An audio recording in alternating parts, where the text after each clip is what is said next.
The Little India riot threw up several issues. For example, places where foreign workers gather. And in Parliament recently, the government said it will manage well spaces shared by Singaporeans and foreign workers to facilitate harmonious coexistence. The assurance came from Acting Manpower Minister Tan Chuan Jin. Areas like Little India provide a natural setting for foreign workers to congregate. Mr. Tan said that such place caters to their physical and emotional needs when they're not working. More dedicated gathering spaces to meet their needs will also be launched. Joining me in studio to discuss how the needs of foreign workers can be better met, Bernard Menon, Executive Director of Migrant Workers Centre. Bernard, thanks for joining us today. Thanks for having me. Now we're looking at, the physical and emotional needs which then attract them to Little India, the foreign workers. Now, in your experience, why do the workers congregate there? Why do they go? There are a number of reasons why they congregate there. The services, the goods, some goods and services more of an ethnic character that appeals to the workers that they may not be able to find elsewhere in Singapore.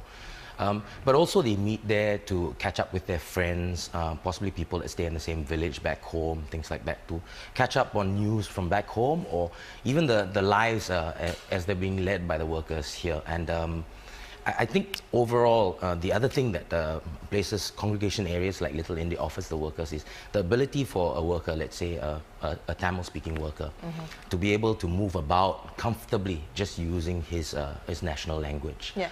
So I think generally it's security and comfort that these places have begun to give to the workers. So one of the ideas then is to create more of such spaces for these foreign workers. So we're talking about more little Indias. Do you think that's going to work?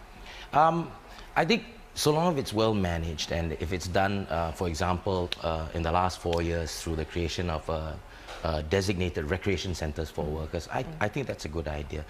Most of these recreation centers, in the news, it was mentioned lately, there are 4 currently. I think one is going to be set up pretty soon. But these recreation centers try to not only provide recreational and social gathering space for the workers, but also duplicate some of the goods and services, even those that I spoke of earlier, of a more ethnic character for the workers. So I think that would be a good strategy to adopt moving forward. Right. Now your centre, the Migrant Workers Centre, had worked with the Westlight Dormitory to hold like events, in such recreational facilities. Are there more of such plans or collaborations to come?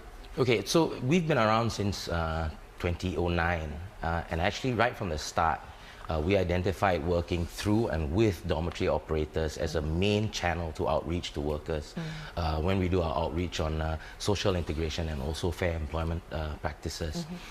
So we've worked with actually all the major dormitory players through these 4 years, and we have a very good relationship with them. So much so that the Migrant Workers Centre actually advised the formation of the Dormitory Association of Singapore, which is now the Industry Association, and brings together all the major dorm operators. So to answer your question, yes, we work with Westlight.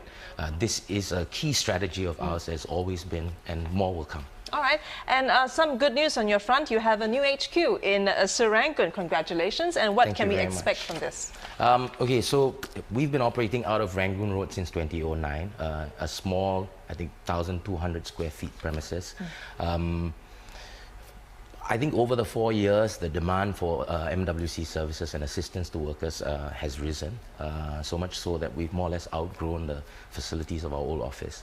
And therefore, this move now to our new premises in Serangoon Road, official openings on Sunday. It's a much larger premises, almost twice the size of the original. It'll have new facilities, one of which is a volunteers room, which we're going to try and accumulate a core of volunteers as we move forward. But I think most importantly, one of the things it does offer us now is a emergency shelter. If we're unable to house workers, let's say within the same day that they approach us, we'll be able to use part of the space in the new centre to house workers. All right, Bernard, thanks for joining us. Congratulations and all the best on your new HQ. I was speaking to Bernard Menon, the Migrant Workers Centre.